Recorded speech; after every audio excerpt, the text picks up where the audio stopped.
Dans l'actualité aussi, de l'art en prison, c'est la belle initiative de 4 étudiantes en communication tourangelle.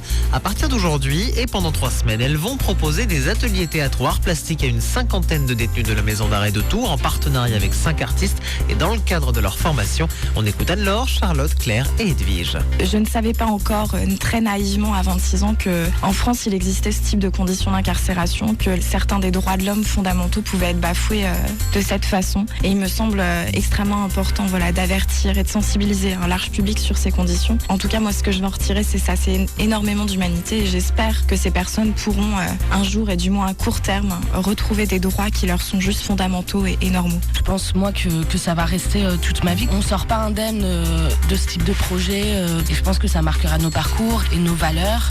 Ce qu'on souhaite, c'est de leur offrir une parenthèse un petit peu dans leur quotidien. Vraiment, on veut leur mettre aucune contrainte. Il faut savoir aussi qu'en prison, le temps passe très très lentement. On veut aussi être là pour occuper ces journées et leur permettre aussi un temps d'expression, peut-être de réflexion. On espère aussi peut-être faire sortir un petit peu la colère qu'ils peuvent avoir en eux. On ne sait pas si concrètement on va pouvoir leur être utile. On espère en tout cas. C'est vraiment de faire un lien avec le monde extérieur et de rappeler aux détenus que même s'ils sont dans un lieu marginalisé, ça reste des citoyens comme les autres. Je crois que c'est un sentiment d'oppression et un peu de claustrophobie aussi parce que à chaque fois qu'on avance, on ferme une porte derrière nous. C'est assez gênant, je pense. Ça nous a pas démotivés, en tout cas, on est encore là. Le bruit est omniprésent, l'isolation n'est pas excellente. C'est un bâtiment qui date des années 30 et c'est vrai qu'on entend tout, donc les cellules, qu'elles soient fermées, ouvertes. Je pense que quand on est détenu dans ce type de maison d'arrêt, retrouver un silence et ne serait-ce un petit peu une paix intérieure doit être compliqué dans ce type de conditions. Et à l'issue des ateliers, les œuvres des détenus seront exposées à la mairie de Tours en février.